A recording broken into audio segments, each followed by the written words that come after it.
Hello dear students, I am Prabhat Dubey, your BSc teacher from LPM Public School, Gola Bazar. As we were discussing the principles that were devised by Henry Fayol, he was a renowned management guru and a renowned engineer from Turkey. In starting, he was trained as a metallurgical engineer, but after that, he devised his principles and different types of policies that were helpful in management of the company where he was working, and after that he was appointed as managing director, and he established a company that was on the verge of being insolvent to a leading company at the global platform. So he was a remarkable management thinker and scholar. That's why his name is renowned and he is considered as the father of management studies. Okay, so today we will focus on the third principle of Henry H. Fayol. In our earlier class, we discussed the about the first two principles of Henry H. Fayol. First one was division of labor, how the activities that are happening in any institution or any organization should be categorized, and a specific team is to be taken up the responsibilities and authority of all the specific functions, why such division of labor is needed. Okay, and after that we studied about the second principle of Henry H. Fayol. Okay, if you can recall that, we discussed about authority and responsibility. Any person who is working in any company at any level of the hierarchy, what type of responsibilities are there, and to fulfill the objective, to accomplish the task, what type of authority is being provided to that person. If there is proper match between the authority and responsibility, then only the probability of success will increase. Otherwise, there will be mismanagement. Now we will focus on discipline. All of you know that, है ना? Even if you are not studying management, discipline is playing an important role in your life. In students' life, discipline is very crucial. If you are not disciplined, the chances of your success will be grim. Okay, as you know that success requires hard work with perseverance. A single day hard work will not fetch you good marks. You need to carry on this through a specific period for 1 year, 2 year.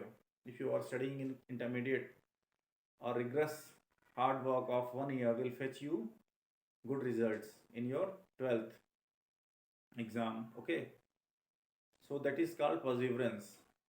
If you are not making sincere efforts regular basis, then it will be lead you to no way, है ना? The success of probability of success will go down. That's why maintaining discipline is very much needed in whatever institution you are working, in whatever framework you are operating, whatever work you are doing. Discipline is needed for surety of success. So we will study about discipline first. As per Henry H. Fayol, discipline refers to some specific points are there given by Henry H. Fayol. Following code of conduct, rule regulations of employment agreement, as we studied in our earlier classes, then when any person is being selected by any institution or organization for a specific work, there is an agreement between the person and the company, and a written signature is there. You sign the agreement and then your employment is fixed, and in that you acknowledge that you will imbibe all the mission and vision of the company. You will stick to the regulations and policies of that company. You will never violate the laws that are mentioned in this agreement. You will always follow the principles, rules and regulations, and you will work for the benefit of the company. You will help the company in achieving the desired objectives. Okay, and in the same manner, the company will also take proper care of you. If you are dedicated, if you are doing your work sincerely, you will be awarded and you will be provide proper opportunities of growth. Okay, so such type of discipline is to be maintained by any employee. Good superior at all levels. clear and fair agreement among subordinate and superior, meeting commitment at all levels, judicious application of penalties. All these things are included in discipline. If you are not having good reputation in the company, if you are not following the orders of your seniors, and if you are not amiable and amicable, if you are not friendly with your junior subordinates, then discipline will not be maintained. Egoistic behavior will always lead to mismanagement and discipline will be hampered. So, to maintain a discipline in the diverse team in any organization or institution, cordial behavior is needed. You have to respect others if you want to earn respect for yourself. Okay, so you can simply understand there is no intrigued concept in discipline. You people are smart enough to understand the relevance of discipline. As a student, some person intentionally or unintentionally violate discipline. Students are also found violating the rules and policies that are devised by the school management. So you can understand what is the ultimate result of breaking the discipline, breaking the policies, not following the rules and regulation. It will make you a person which would be unacceptable when you will be mature enough to understand the things. Even at the age of 17 or 18, you are fully developed to understand what is good and what is bad for you. And if you are not accepting the things, you are violating the things, then you will be responsible for your career. Okay, so be disciplined and be responsible for whatever activities you are involved in. This chapter is also helpful in management, and this chapter is also helpful in your personal growth and development, your personal career. So always apply the knowledge that you are getting in your classes to your personal life. Okay, any concept, any theory that is not applicable in your life is of no use. So the next point that is important for the principles of management is unity of command. How the message is being passed to the subordinate level, how the things are to be executed, how the plan and policies that are devised by the higher authority are to be executed, what type of procedure is to be followed. It should be kept in mind. So the first we need to study the positive effects of the discipline principle. If the things are in discipline, the workers, the employees are maintaining discipline in the organization, the impact will be systematic working in the organization and efficiency will increase. Okay, you can understand this. Now, unity of command.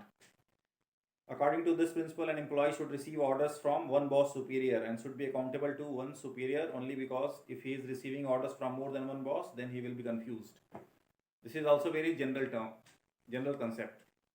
If you are ordered, you can understand this, that even at your school, if you are getting orders from two teachers for a single subject, even for your BST or accounts, if two teachers are giving you homework or checking your assignments or copies, okay, then you will be confused.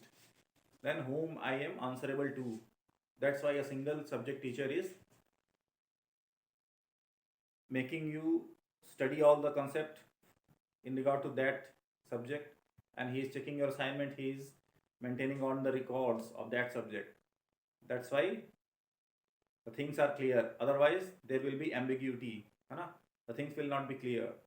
That's why role and responsibilities are devised in a proper manner, that which people will be accountable for what work, how will you know? That's why captain, vice captain is appointed in the team. A specific work is being given to specific players. In the same manner, in the organization, as you know, we studied that in hierarchy, in different departments and divisions, marketing head, finance head, HR head, operations head are appointed because they will take proper care of their specific department. They will not be answerable to what is happening in other divisions, other departments, or other units. So their area of operation is specific and they will be answerable only to the responsibility that is being given in that specific environment. So if the worker is getting orders from two seniors or two divisional heads, then he will be confused and the end result will be inefficient performance, and your profitability will also be compromised. That's why a single person will be answerable to one boss only. Okay, if you are working in marketing, then you will be answerable to your superior, and that superior will report to his superior. That's why hierarchy is there. Okay, the manager who is working at the basic level, he will report to the middle management, and the middle management will report to the top management. Okay, this is happening in the environment, happening in the organization, just to make the things go in a smooth manner.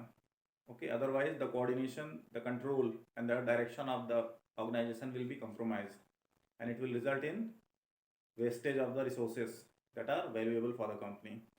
Okay, the positive effects of this principle. What are the positive effects that are brought about by following this unity of command?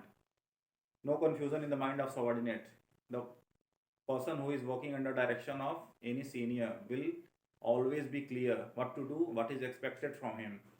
If you are clear about what are your objectives, what is expected from you, then you will perform in a better manner.